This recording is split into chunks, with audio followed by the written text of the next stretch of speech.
The conscious and intelligent manipulation of the organized habits and opinions of the masses is an important element in democratic society. Those who manipulate this unseen mechanism of society constitute an invisible government, which is the true ruling power of our country. We are governed, our minds are molded, our tastes formed, our ideas suggested, largely by men we have never heard of. In almost every act of our daily lives, whether in the sphere of politics or business, in our social conduct or our ethical thinking, we are dominated by the relatively small number of persons who understand the mental processes and social patterns of the masses. It is they who pull the wires which control the public mind, who harness old social forces and contrive new ways to bind and guide the world.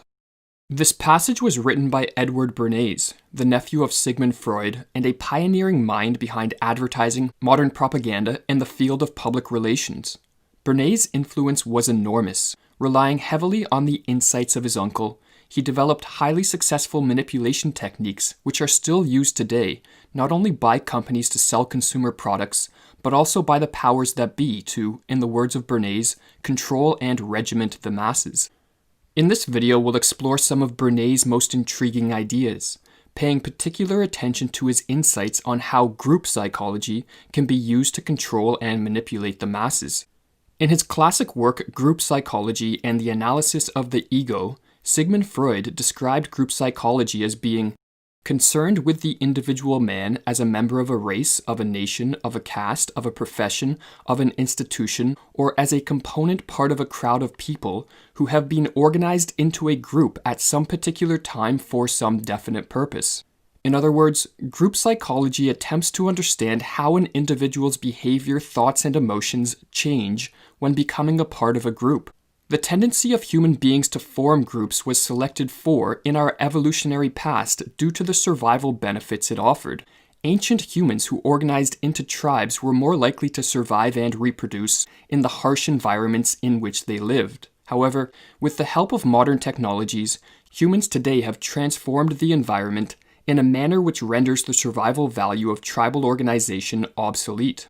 But with that said, the ancient and instinctual pull of tribal organization still looms large in the lives of most, with many people today identifying and hence stereotyping both themselves and others based on things such as race, class, gender, nationality, religion, or the political party or ideology to which one adheres. This continued proclivity to engage in group identification is, according to Bernays, a function of the enlarged sense of self-importance that individuals derive from identifying with a potentially powerful mass. Just as the wolf pack is many times as strong as the combined strength of its individual members, so too the individual senses the potential power of the group, and it derives feelings of potency in identifying with it. Beginning in the late 19th century, a number of thinkers, most notably Freud and Gustave Le Bon, attempted to understand why people engage in group identification and how group identification affects one's mind and behavior. As Bernays noted, the insights that emerged from this study caught the attention of those in positions of power who wanted to expand their control of societies. These people saw the potential of taking the theoretical insights of group psychology and transforming them into practical methods that could be used to manipulate the masses from outside of the public's eye, a task which formed the basis of Bernays' work in public relations. As Bernays explained in his book, Propaganda, the systematic study of mass psychology revealed the potentialities of invisible government of society by manipulation of the motives which actuate man in the group. These studies established that the group has mental characteristics distinct from those of the individual, and is motivated by impulses and emotions which cannot be explained on the basis of what we know of individual psychology. So the question naturally arose: if we understand the mechanism and motives of the group mind, is it not possible to control and regiment the masses according to our will without their knowing it? The great potential of using insights from group psychology to control the masses is partly a function of the fact that an individual can be influenced by a group or crowd even when physically isolated.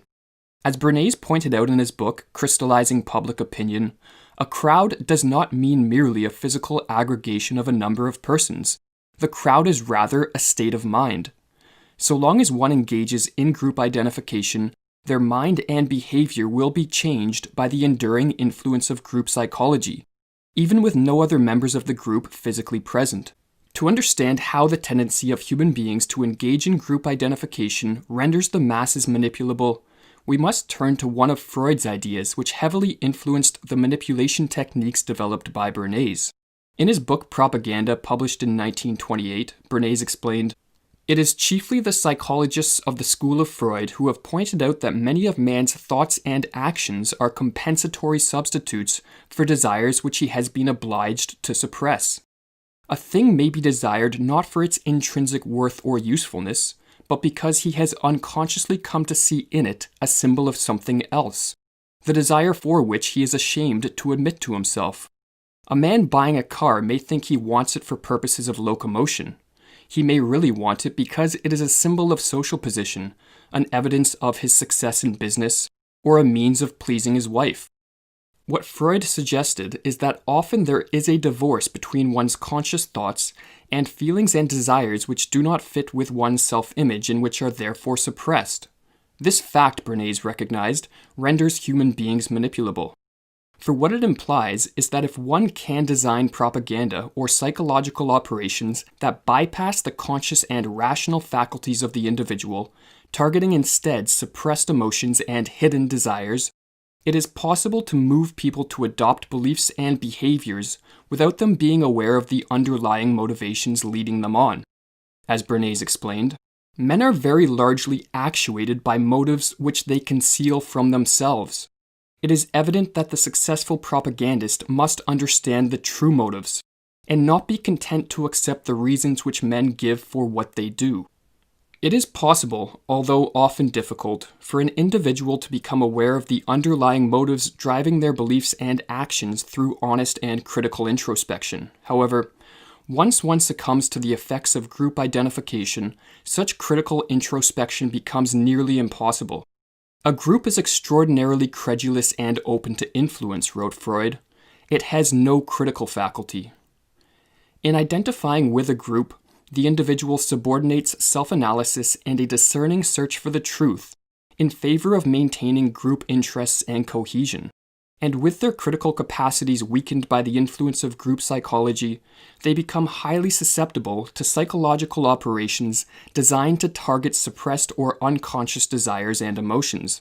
In the modern day, there appears to be forces operating through the mainstream media and popular culture which are attempting to increase the individual's proclivity to engage in certain types of group identification, namely, identifications that divide the population into conflicting groups. This phenomenon has potentially dire consequences for both the stability and freedom of a society, as it allows those in power to institute the age-old tactic of divide and conquer. In his book Discourses on Livy, Machiavelli noted that those who have held power over a population have long realized that a population united is always stronger than those who rule over it, and thus stretching back into ancient times, rulers have sought to divide the many and weaken the force which was strong while it was united through the use of those methods which promote division.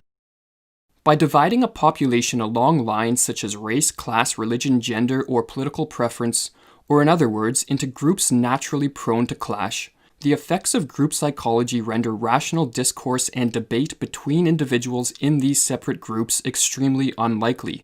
Each group, Bernays wrote, considers its own standards ultimate and indisputable, and tends to dismiss all contrary or different standards as indefensible. Unable to settle differences in opinions via rational discourse, groups whose belief structures clash tend to revert to more destructive means in their attempt to defeat those they perceive as a threat. A society dominated by such groups is thus easily divided in increasingly hostile conflict, and as a result, not only does the population as a whole become weakened, as Machiavelli pointed out, but its eyes are diverted away from the actions of those operating behind the scenes, who constitute, in the words of Bernays, the invisible government who controls the destinies of millions. While there is nothing wrong with deriving a sense of belonging based on the commonalities we share with others, it is misguided to base our personal identity primarily on our group memberships. In terms of our evolutionary history, it is only fairly recently that we developed the ability to become aware of ourselves as individuals, separate from any group or tribe. This was a crucial development in consciousness, as the existence of a society based on individual rights and personal liberties is dependent on a population which has developed this capacity for individual consciousness, or in other words, on a society of individuals who understand themselves and treat others as individuals first and foremost.